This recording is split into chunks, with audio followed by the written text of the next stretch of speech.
La mondialisation porte en elle d'authentiques formes de colonisation culturelle qui déracinent les jeunes des appartenances culturelles et religieuses dont ils proviennent. Il faut que ces jeunes soient accompagnés dans ce passage sans qu'ils perdent les traits les plus précieux de leur identité. Nous voyons aujourd'hui une tendance à homogénéiser les jeunes, à dissoudre les différences propres à leur Dieu d'origine, à les transformer en êtres manipulables, fabriqués en série.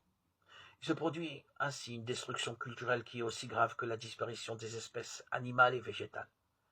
C'est pourquoi, dans un message aux jeunes indigènes réunis à Panama, il était signalé qu'il faut assumer leurs racines, parce que c'est des racines que vient la force, qui nous fait grandir, fleurir, porter des fruits. Vous ne serez pas jugé par le nombre de fois où vous êtes allé à vos assemblées, à vos églises, à vos paroisses, dans votre communauté. Cela peut être assez compliqué car c'est exactement ce que prêche une grande partie des églises de nos jours.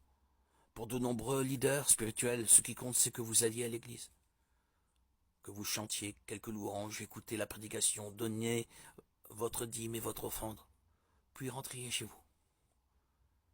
Cependant, cette pensée va totalement à l'encontre de la véritable définition de l'église. Lorsque Jésus s'approcha de Pierre et lui dit qu'il construirait son église sur lui, le Christ faisait référence aux personnes pour lesquelles il avait donné sa vie pour les sauver. Cela n'avait rien à voir avec les temples ou les dénominations religieuses. L'Église a toujours été celle qui a servi et suivi Jésus, obéissant à ses commandements, jour après jour, indépendamment des circonstances.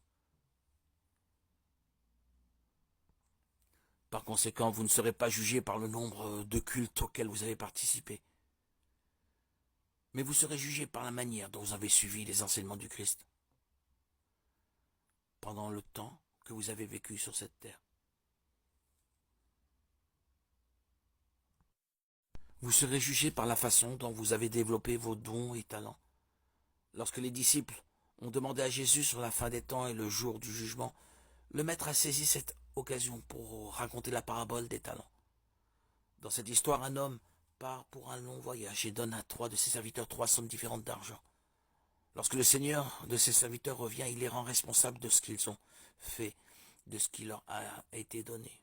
Les 2 premiers serviteurs ont reçu des sommes différentes, mais ont tous doublé ce qui leur avait été donné et ont été félicités pour cela. En revanche, le 3e serviteur a été condamné pour ne pas avoir profité et investi cette somme pour produire en retour pour son seigneur. Beaucoup de gens viennent à l'église, se lamentent de ne pas avoir un don de Dieu ou un talent spécial. Ils sont tristes parce qu'ils considèrent qu'ils ne font pas partie du ministère de louange, parce qu'ils ne sont pas de bons prédicateurs, parce qu'ils ne peuvent pas prier en langue, avoir des rêves prophétiques ou toute autre chose. Que ce frère ou cette sœur de l'église, de l'assemblée où il se trouve, se disent que ils ne doivent pas oublier que chacun d'entre nous reçoit différents types de dons et qu'ils ne seront pas comparés à personne. Peu importe si vous avez reçu 5, 2 ou seulement un talent, l'important est ce que vous en faites. Par conséquent, mon cher frère, ma chère sœur, développez le potentiel que Dieu a mis dans votre vie. Demandez à l'Esprit Saint de vous aider à trouver ce que le Seigneur vous a confié de spécial et faites en sorte que cela porte des fruits pour son royaume, car c'est cela que le Seigneur demandera.